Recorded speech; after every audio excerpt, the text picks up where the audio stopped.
Magandang araw po sa lahat. Ako po si Brigadier General Johnny Macanas, Armed Forces of the Philippines, retired, the Vlogging General. Welcome po sa aking channel. Pag-usapan natin ngayong umaga ang tungkol sa pagpapatayo ng mosque sa kampo ni Commander Bravo, MILF Commander Bravo sa Dilabayan, Kauswagan, Lanao del Norte. Considered ito first time dito sa history ng Mindanao na ang mga Christians nagpatayo ng mosque para sa mga Muslims. But before that, gusto ko lang i-acknowledge ang contribution ng aking wife, Mrs. Julita Macanas. Napakalaki ang contribution niya sa pagpapatayo ng more than 300 houses sa kampo ni Commander Bravo. Supposed to be, kasama ko siya ngayon na mag-vlog, mag-narrate, kaya lang medyo masamang pakiramdam niya. So, once na bumuti ang kalagayan niya, may ubo lang. Maggawa kami ng another vlog for her to narrate the details. Ano yung nagawa niya? Parang impossible mission task din na. Pati yung si Sultan Kamlon Moner sa Dilabayan, sabi niya, "Ma'am, hindi ko makalimutan yung ginawa mo na yun." So, ano yung hindi makalimutan ng Sultan ng gina ng wife ko? So, yun, abangan nyo. Another vlog. May ipakita ako ng picture. Ang kasabihan, behind the success of a man is always a woman. And the success of the Vlogging General is a woman named Julita Basalio Macanas. Yan. Full colonel pa ko niyan. I was then assigned sa Philippine Military Academy. Okay? So, nandyan palagi sa likod ko si Mrs. Macanas. Another picture, nung naging general na ako, this is our oath-taking in Malacanang with President Benigno Aquino. Nandito sa tabi ko si Mrs. Julita Macanas. So, belated Happy Mother's Day to my wife and salamat sa tulong niya. So, sa mga husbands na katulad ko, wag nating kalimutan ang napakalaking role ng ating mga wives sa ating pamilya. Okay, punta na tayo sa building of mosque. History muna, background, ano? Nung unang panahon na wala pang foreigners na dumayo dito sa Pilipinas, ang ating mga ninuno, I believe na, no, may semblance of worship to God na, yung mga katutubo, meron na silang Diyos nang tawag nilang magbabaya dito sa Mindanao. And I believe, all over Philippines, yung ating mga ninuno, meron silang pagsimba sa Diyos. Okay, mga bandang 13th or 14th century siguro, ang mga galing sa Southeast Asian nations, dumating sa Pilipinas, mga Islamic traders. During these centuries, 13th or 14th, meron ng Islam. Sinimulan ni Prophet Muhammad sa, I think, sa Middle East. So, nag-spread ang Islam hanggang nakarating sa Southeast Asia. And mula sa ating neighboring countries, by trade, dumating ang mga Islamic, hindi sila talagang missionary, ang main purpose nila is trade, but dala nila yung Islam, isinir nila sa mga ninuno nating Pilipino. And, ang nangyari, yung ating mga ninuno nung una, dahil hindi sila napilitan, okay, tinanggap nila yung Islam by consent and by marriage. So, yung mga Islamic traders na yon, ay nabasa ko na dito na rin nanirahan sa Pilipinas ang iba. Kaya nadala nila ang Islam as a religion sa Pilipinas in such a beautiful way. Kailangan mabantayan natin yun, ha? Let's take note of yung Islam pagdating dito, peaceful way. And I believe nang unang dito sa Pilipinas, nauna yung Islam. So, kumalat yan buong Pilipinas, kaya yung mga raha natin, Raha Rakandula, Raha, sino pa yung mga famous na raha dyan sa Metro Manila. Ah, I believe na tinanggap nila yung Islam nung una. And then here comes Magellan, 1521. We've been under Spain for more than 300 years. So, ang purpose ng Spain sa pag-commission kay Magellan na, if I'm not mistaken, just to maghanap ng mga rekado. Yun lang, nabasa ko ha. And then, dala na rin nila yung Christianity. Dinala nila ang Christianity. But, in contrast to Islam, peaceful means yung pagpasok ng Islam sa Pilipinas. Ang Christianity, by the barrel of the gun. Karamihan ha. Although, may mga ibang raha or dato na tinanggap nila yung Spaniards. But most of all, yung pinilit. Yun po ang malaking kaibahan. Kaya, ang mga ninuno natin sa Visayas, sa Luzon, tinanggap nila yung Christianity, dala ng mga Spaniards, mga priest. But in Mindanao, iba. They stood ground.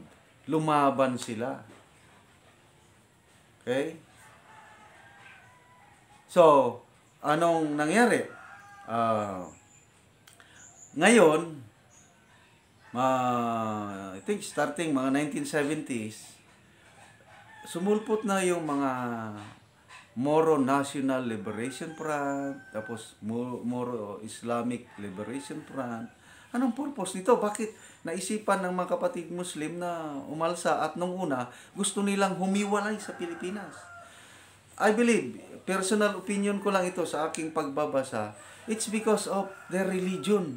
Feeling nila na they are not free to practice Islam sa Pilipinas by that time.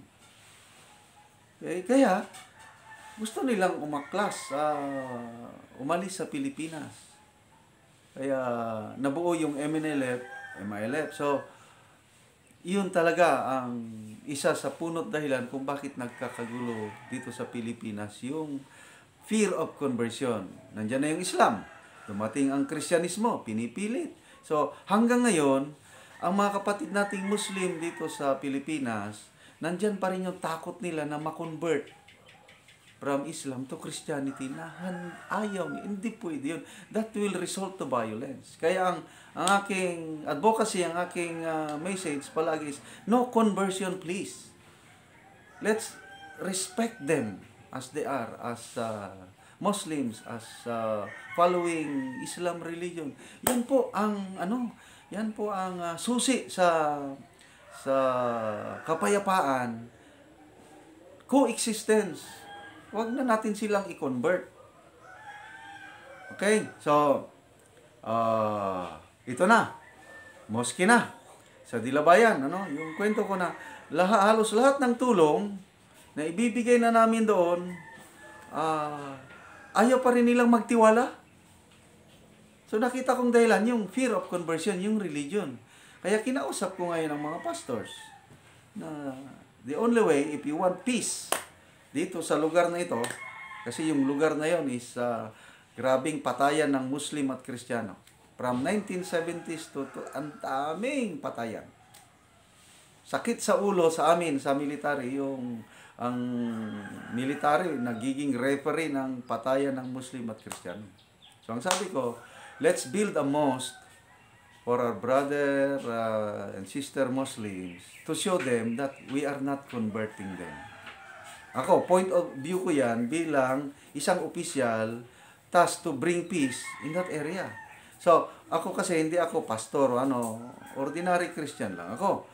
Ang problema itong mga pastors, okay? More or less, siguro mga pinakamababa, 50 churches. Pataas pa, hindi ko lang yung mga 50 churches ang nag-support sa Project Islam activity sa rehabilitate sa kampo ni Commander Bravo. So, all-out support sila.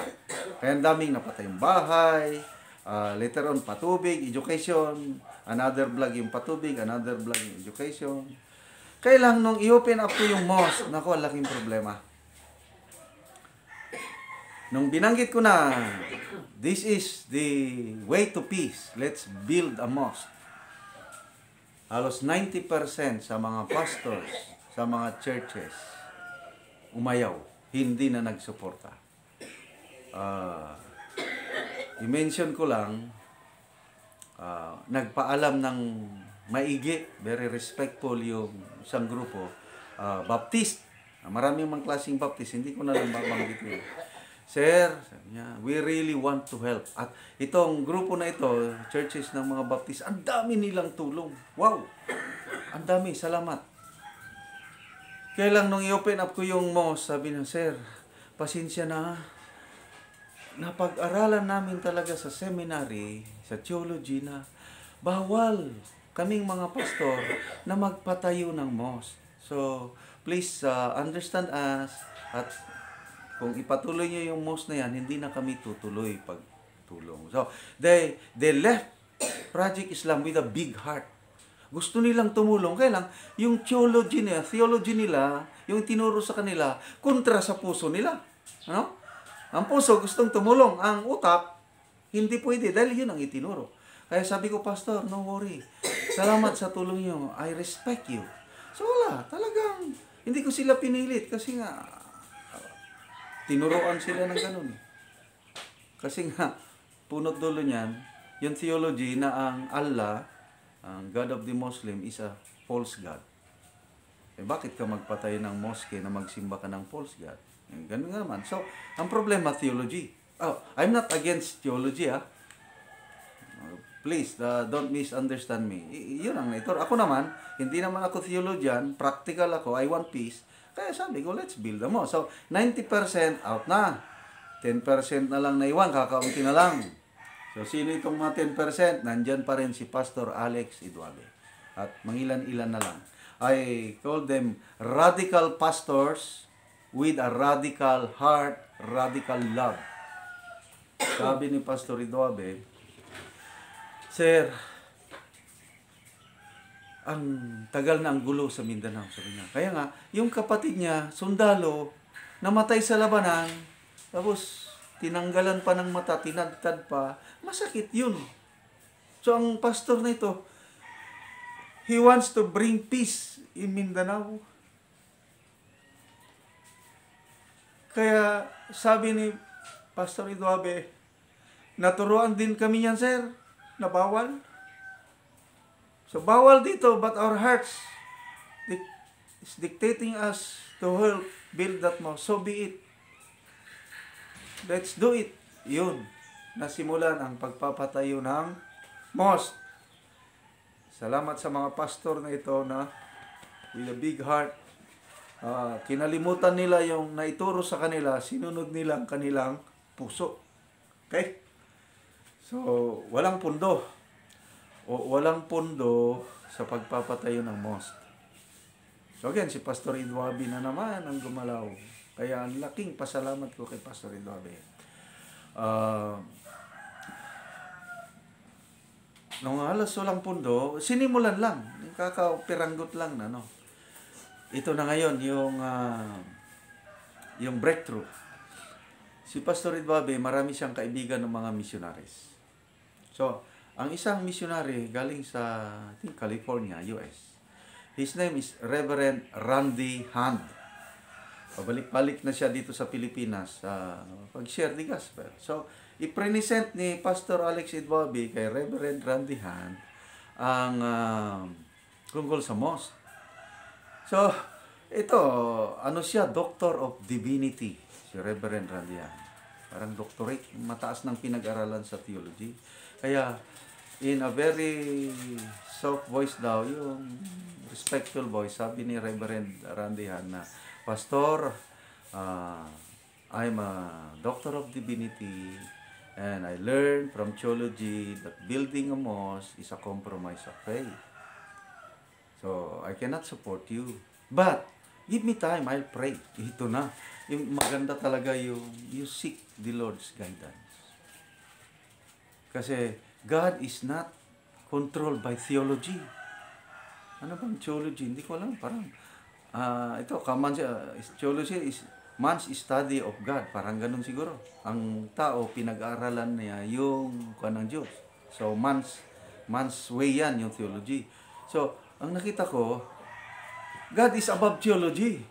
Although hindi masama ang theology, it's good to study theology.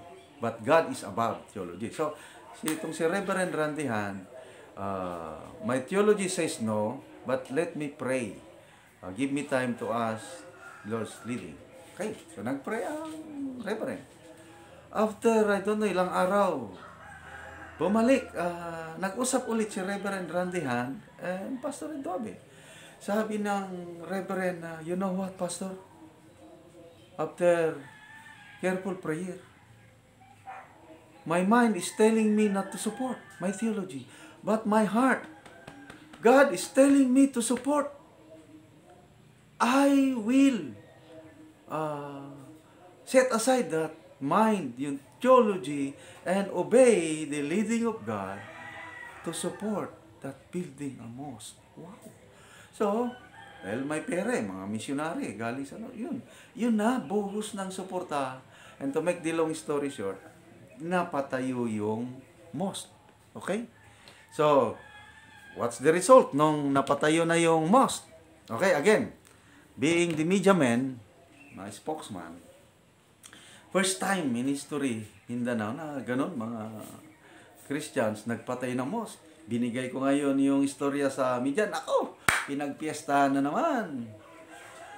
Na-publish sa national papers, ABS-CBN, ganun. GMA, balita yan.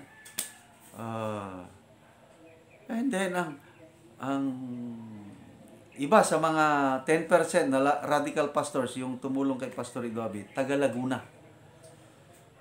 Pastor Andy. Yes, Pastor Andy. He's now in heaven with the Lord. Pastor Andy, enjoy life in heaven. Si Pastor Andy, yung grupo niya, natapos na yung mosque. Umuwi na sila na front page ata sa Inquirer. Pag uwi nila, akala nila matutuwa ang mga kasamahan nila doon sa Laguna dahil nakatulong pag-build ng mosque. Nako, grabing criticism, inostracize. Ang daming mga, napakasakit yung experience ni na Pastor Andy na imbes na encourage sila ng mga kapwa nila pastors sa Laguna, criticize. They're so down. Anyway, that's life. Ako naman, personally, I was criticized by the Christian community here in Mindanao. Anong klaseng Kristiyano yan si Colonel Macanas? Instead na i-proclaim ang good news, instead na i-fulfill ang Great Commission, nagpapatayo naman ng mosque. Yun ang mga naririnig kong salita. But ako, mission na focus ako, peace ang gusto ko, yun, yung Great Commission, later on na lang natin yan. I tell you, we can fulfill the Great Commission, even building a mosque, even not converting our brother Muslims. We can. There's a way. God, marunong pa ang Diyos. Tinuruan niya kami. Okay, so, what's the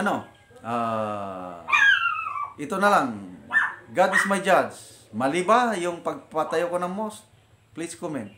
And God sees my heart. Bakit ko naisipan magpatayo ng mosque? Okay, what's the effect? Ito na, yung sabi ko, si Commander Bravo, na dating galit na galit sa grupo namin pagpasok doon dahil yung fear of conversion, nung napatayo na yung mosque, that speaks of the truth na walang conversion.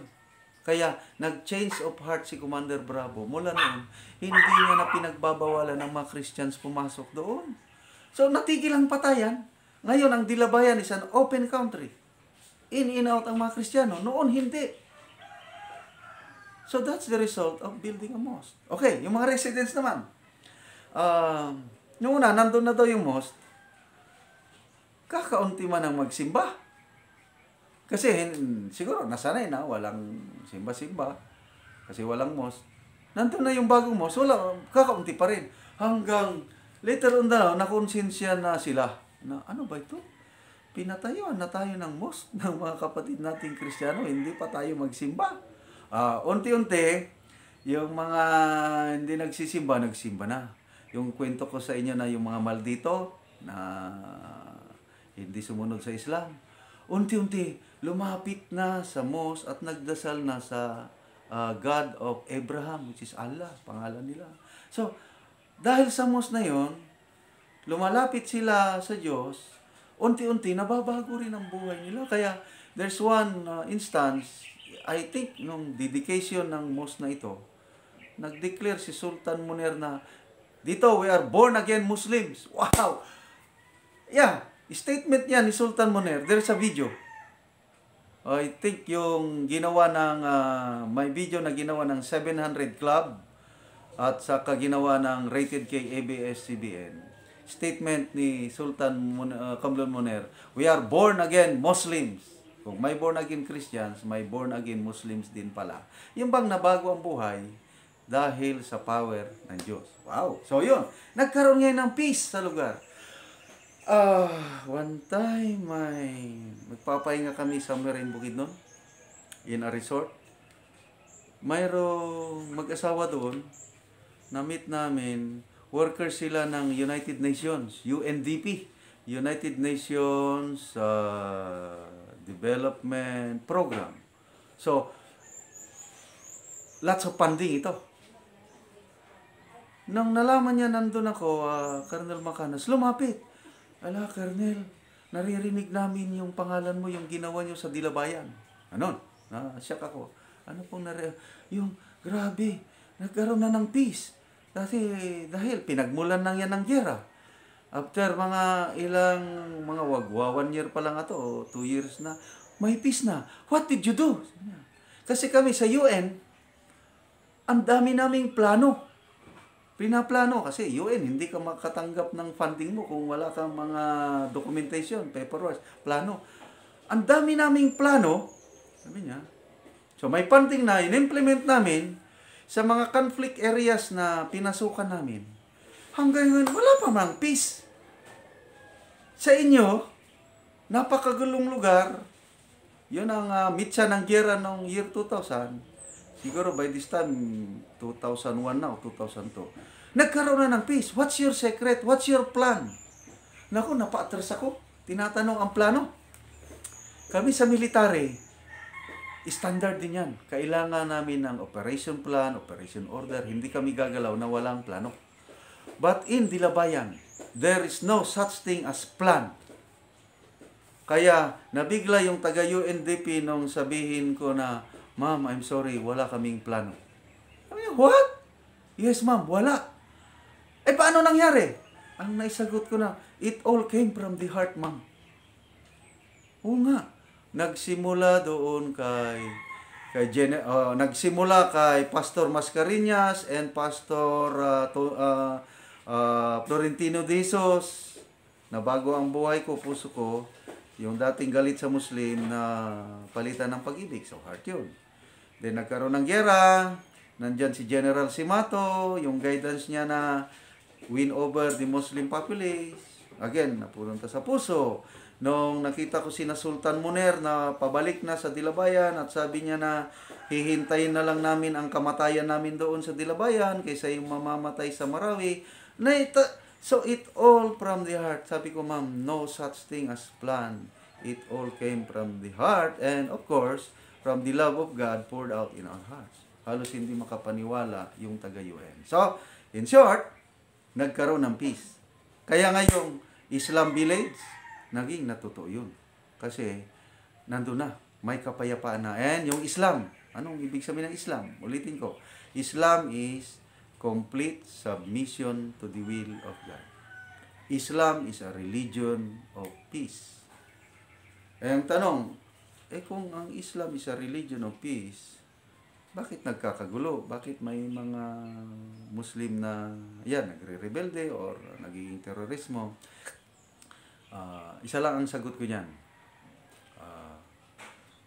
Hindi lang Muslim, kahit mga Kristiyano, nagkakagulo rin. If we want peace, we need the Prince of Peace. Sino yung Prince of Peace? Sa Muslim, tawag nila si Isa al-Masih. Isa is Jesus. Al-Masih the Messiah. Yun ang kulang nila, si Isa Almasih.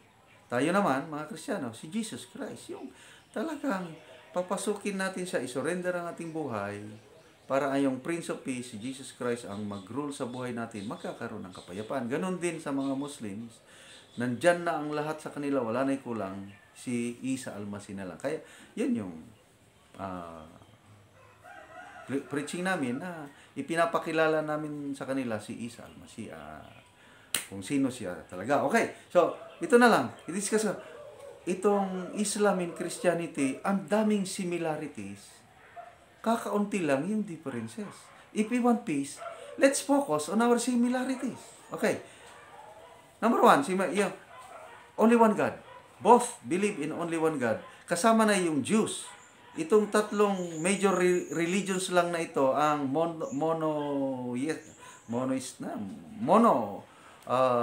God lang. Kasi ang iba, marami ng Diyos eh. Ito lang, Judaism, Islam, and Christianity, monotheistic ata.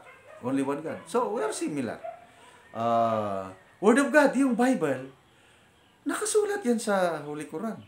Yung, iba lang ang tawag nila, yung Taurat. Anong Taurat? Yung first 5 books ni Moses. Holy book yan sa Islam. Zabur. Ang Zabur, yung Psalms and the Prophets, mga sinulat ni Haring David. Injil. Ano yung Injil? Yan yung Gospel ni Isa Almasih.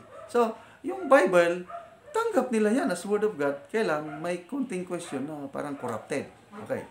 Prophets. Lahat ng prophets ng Christianity ay prophets din ng Islam na idagdag lang si Prophet Muhammad, peace be upon him. Okay? Virgin birth. Christianity declares that Jesus was born through a virgin. Ganon din sa Islam. Kaya si Virgin Mary, nire-recognize ng Islam as godly woman. Mariam ang pangalan niya. Okay. Si Jesus Christ, sa Christianity, he lived a sinless life. Sa Quran, sa Islam, ganun din. Isa Almasih is the only person who lived on earth na hindi nagkasala. Parehas, sinless. Miracles. Lahat ng milagro na ginawa ng Panginoong Hesus, nakasulat din sa Quran. Naniniwala ang mga Muslim yan. Okay. Sa Quran, ang Holy Quran, na-mention si Isa Almasih or Jesus Christ 25 times. More than the Prophet Muhammad. So, recognize si Jesus Christ sa Quran. At ang sabi pa ng kaibigan kong imam sa Baguio, Sir, you're not a good Muslim if you do not respect, obey the teachings of Isa Almasih. Ganun ang sabi niya. You cannot be a good Muslim pag hindi mo si Isa Almasih or Jesus Christ. Ano pa? Muslims and Christians both believe in Judgment Day, heaven and hell. Hinihintay nila yan. Parehas. Ano pa? Angels. Both believe in angels. Both believe on the second coming of the Lord Jesus Christ. Christians, di ba? May second coming, hinihintay, pagbabalik. Muslims, ganun din. Of all prophets sa Islam, marami. Isa lang ang inutusan ni Allah na babalik, si Isa Almasih. And what's his role?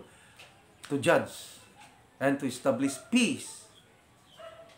Okay? So, ganun. Ang daming differences. Kunti lang. 3 lang na ilista ko. Yung Bible nga, ang iba, sabi, corrupted na yung Bible. Kasi nga sa daming translation daw.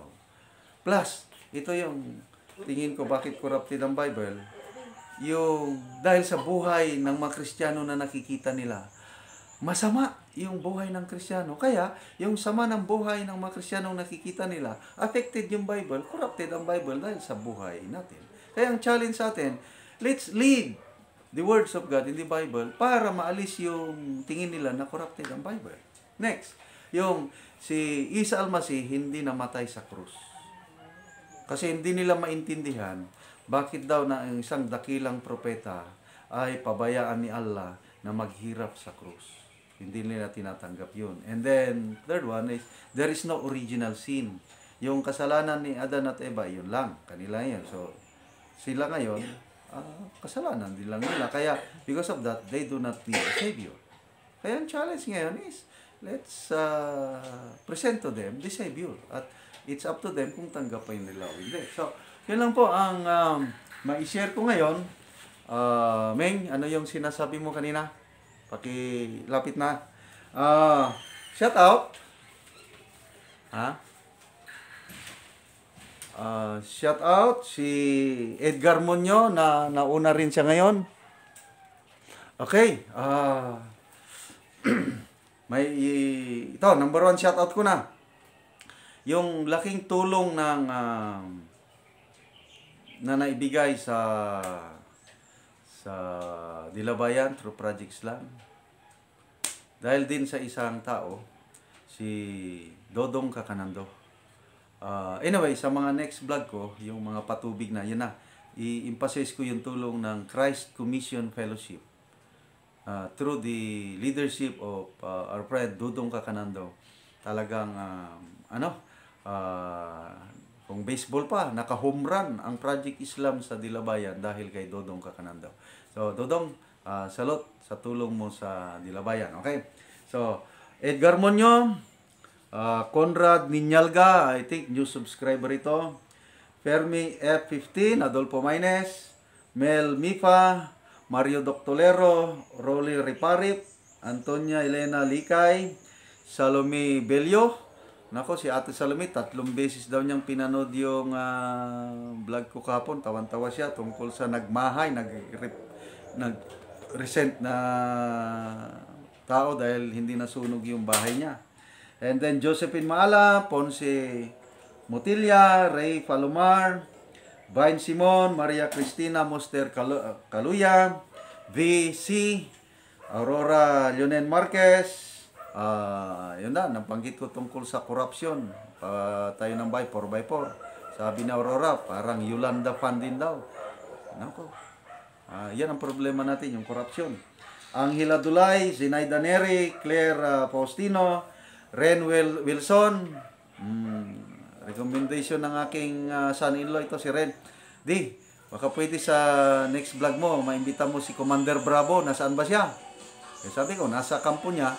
I don't know kung let's pray na baka balang araw darating si Commander Bravo, nasa tabi ko, mag-vlog din siya. Okay, si Malo Oreo, Mr. GL, Marlon Matthew Riparip, and Magno Alvarez. So, see you next video.